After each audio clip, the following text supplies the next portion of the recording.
On le sait très bien que notre humanité est en perpétuelle évolution, en perpétuel changement. Et on arrive aujourd'hui, alors quand je dis aujourd'hui, c'est pas aujourd'hui, mais on arrive, notre génération et les générations à venir, l'ère dans laquelle on passe, arrive à une rupture, une certaine rupture. Et ça nous amène à une prochaine étape de l'évolution humaine. Si vous voulez, les gens, la plupart des gens restent prisonniers des limites de leur pensée. Et ils ne dépassent jamais, tout simplement, je dirais, l'image qu'ils ont d'eux-mêmes, en tout cas les limites de l'image d'eux-mêmes, qui est quoi? Qui n'est juste qu'une construction mentale et qui a été conditionnée depuis notre enfance. Donc ça a été conditionné, nous avons reçu ce conditionnement par l'éducation, par nos parents, par les sociétés et autres. Et qu'est-ce que ça fait? Eh bien tout simplement, ça crée certaines déviances intérieures, certains aussi problèmes psychologiques, et puis on se pose la question à un moment donné, on dit mais attends, mais c'est pas la vie que j'aurais voulu faire, ou je ne vis pas ce que j'avais toujours imaginé, ou alors je ne suis pas dans le pays où j'aurais voulu être. Mais pourquoi? Tout simplement parce que à un moment donné de notre existence, on est resté, ou ces personnes sont restées dans les limites de leur pensée. Et si vous voulez, c'est tout l'enjeu en fait du 21e siècle et de l'évolution humaine, c'est ce que nous allons parler aujourd'hui dans cette vidéo.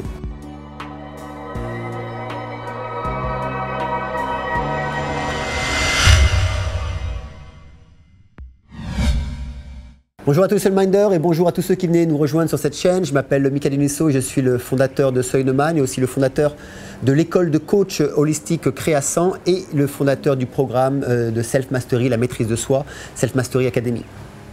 Alors, quelle est cette prochaine évolution humaine? Alors tout simplement, ce qu'il faut comprendre, c'est que notre conscience est plus que juste nos simples pensées. Parce que notre pensée, c'est quoi? La pensée se réduit tout simplement à la mémoire du passé, à la mémoire de notre passé. La plupart du temps, lorsqu'il y a des informations qui nous arrivent, pour 98% inconscientes, c'est-à-dire pendant que je vous parle, j'ai mon mental qui va capter des informations, les sons qui passent, le vent et autres, et qui va enregistrer ça à l'intérieur de ma mémoire. Et à un moment donné ou un autre, ces informations vont ressortir. On va dire, ah tiens, j'ai une idée. Et ce n'est pas forcément une idée, c'est juste une mémoire que vous avez pris à un moment donné, inconsciemment, ou pour 2% consciemment, et qui revient à notre conscience. Donc si vous voulez, notre conscience ne se réduit pas uniquement à cette pensée. Notre conscience a une dimension beaucoup plus profonde, et d'ailleurs, dans les traditions ou les religions de notre monde existant là aujourd'hui, je dirais, on va parler du Christ intérieur, on va parler de l'éveil intérieur, on va parler du Bouddha intérieur. Pour les musulmans, on va parler du Mahomet intérieur. Pour les Juifs, on va parler du Moïse intérieur. Qu'est-ce que ça veut dire? Ça ne veut pas dire qu'on va aller rejoindre Moïse, Mahomet, Bouddha ou Christ.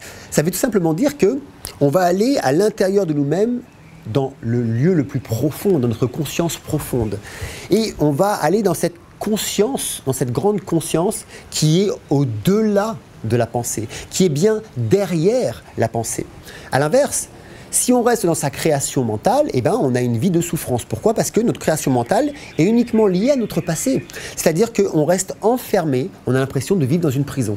On a l'impression que la vie est une prison. À l'opposé de vivre une vie de libération. Et c'est tout l'enjeu entre vivre dans ses pensées, on voit bien si on vit dans ses pensées, on vit dans son passé, ou alors rentrer dans cette conscience, dans cette conscience intérieure ou dans votre Christ intérieur, si vous êtes chrétien, votre Bouddha intérieur, Mahomet intérieur ou Moïse intérieur, pour aller au-delà de cette pensée. Et comme on a vu que vivre dans ses pensées sans cesse, c'est s'infliger une souffrance à soi d'abord, mais aussi infliger une souffrance aux autres, au monde, aux personnes qui nous entourent. Pourquoi? Parce que pour nous, on va faire la projection, on va projeter à l'extérieur de nous-mêmes ce que nous croyons être nous, ce que nous croyons être notre monde. Seulement, votre monde à ce moment-là n'est que votre passé qui revient et revient sans cesse. Et en agissant ainsi, alors qu'est-ce qui se passe? C'est notre ego qui prend le contrôle, et là alors on passe en mode autopilote. L'ego se nourrit de quoi? L'ego se nourrit du désir, de votre désir de vouloir faire quelque chose, de vouloir avoir quelque chose, mais en même temps des conflits dans notre existence. Et plus vous allez avoir de désirs, et en plus vous allez créer de conflits avec vous-même et avec les autres, plus votre ego va prendre place et plus il va prendre le contrôle de votre vie. Et à un moment donné, on arrive à ces phrases, comme on a dit au début, mais je ne fais pas la vie que je voulais vivre, je ne vis pas la vie que je voulais vivre, ou je ne fais pas le travail que j'aurais voulu, ou même, j'ai même entendu parfois, c'est pas du tout le mari ou la femme que j'aurais rêvé avoir ou que j'aurais pensé imaginer avoir. Vous Vous voyez jusqu'à quel point notre ego peut prendre le contrôle et nous pouvons passer en mode autopilote et nous oublier totalement. Pourquoi? Parce que nous restons uniquement sur nos pensées. Alors la prochaine étape de l'évolution humaine, c'est quoi? C'est ni plus ni moins que de transcender ses pensées, aller au-delà de ses pensées.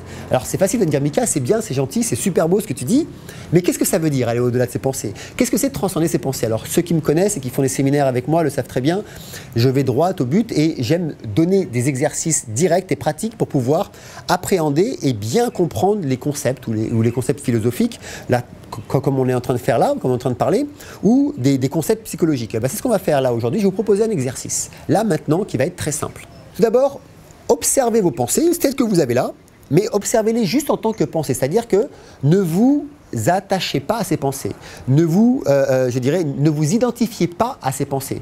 Laissez-les juste passer comme des pensées, peu importe ce qui vient. C'est-à-dire que imaginez que là, vous êtes en train de penser que vous allez partir en voyage et que vous allez gagner, je sais pas, beaucoup d'argent. C'est très bien, ne soyez ni heureux ni malheureux. Laissez-les juste venir comme des pensées, premièrement. Ou alors vous êtes en train de penser, ah oui, tiens, là, il va falloir que je parle à ma femme ce soir de ceci ou de cela. Ça va pas être facile. Et si vous sentez une émotion, peu importe, laissez-la passer, regardez-les juste comme des pensées. Qu'elles ne viennent pas vous incarner. Ok?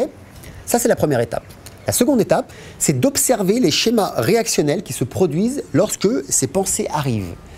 Et là, c'est vraiment très important parce que imaginez que à ce moment là, vous êtes en train de penser, je ne sais pas, on va prendre un exemple, que vous voulez justement aller à un rendez-vous d'embauche et que vous êtes en train de penser, oulala, ça va pas être facile, je ne suis pas sûr de moi, qu'est-ce qui va se passer? Et regardez le schéma réactionnel qui va se passer là. Est-ce que vous allez avoir peur? Est-ce que vous allez agir? Est-ce que vous n'allez pas agir? Et vous voyez bien que toute notre vie se situe là. Toute notre existence, c'est ici que se passe toute la totalité de notre existence. La façon dont les schémas réactionnels se mettent en place à l'issue d'une pensée. Vous voyez l'importance que ça a de transcender la pensée. Agir ainsi, c'est être non plus dans les pensées, mais dans la conscience. Là où surviennent les pensées, là où surviennent les émotions.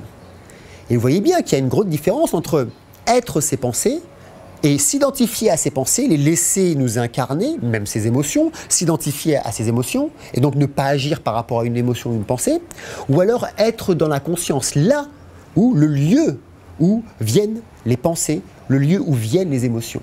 C'est-à-dire qu'on a transcendé les pensées. Vous voyez, avec juste cet petit exercice, 1, j'observe mes pensées en tant que pensée, 2, j'observe le schéma réactionnel qui se passe en moi lorsque ces pensées arrivent.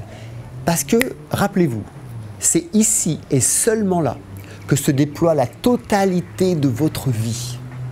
Toute notre vie se joue à ce moment-là, de la façon dont ces schémas réactionnels se mettent en place. Voilà, donc j'espère que cette vidéo vous a vraiment inspiré. C'était une vidéo un petit peu philosophique, mais aussi très psychologique. Je vous invite fortement à refaire cet exercice et pas à le faire qu'une seule fois, à l'appliquer jour après jour. Au début, ça va être un exercice, hein, je le dis souvent, 21 jours, entraînez-vous pendant 21 jours à appliquer cette forme pensée. Et vous verrez, après 21 jours, ça deviendra un automatisme. Et qu'est-ce qui va se passer? Il va se passer que lorsque vous allez avoir une pensée, tout de suite, vous allez regarder votre schéma réactionnel. Vous allez dire, mais attends, pourquoi est-ce que j'ai cette pensée là maintenant? Ou quand quelqu'un va vous parler, vous allez vous dire, mais pourquoi est-ce qu'il me dit ça là maintenant? Et là, vous sortez de la pensée, vous sortez de l'émotion, vous sortez de la réaction. Vous êtes dans la conscience, là où surviennent les pensées et les émotions. Voilà, donc si cette vidéo vous a plu, n'hésitez pas à la partager. Abonnez-vous à cette chaîne si vous voulez continuer à nous suivre. Appuyez sur la cloche pour recevoir les notifications. Et n'hésitez pas à nous laisser un commentaire si vous avez des questions à nous poser. Quant à moi, je vous dis à la semaine prochaine pour continuer à apprendre, évoluer et partager ensemble. Merci.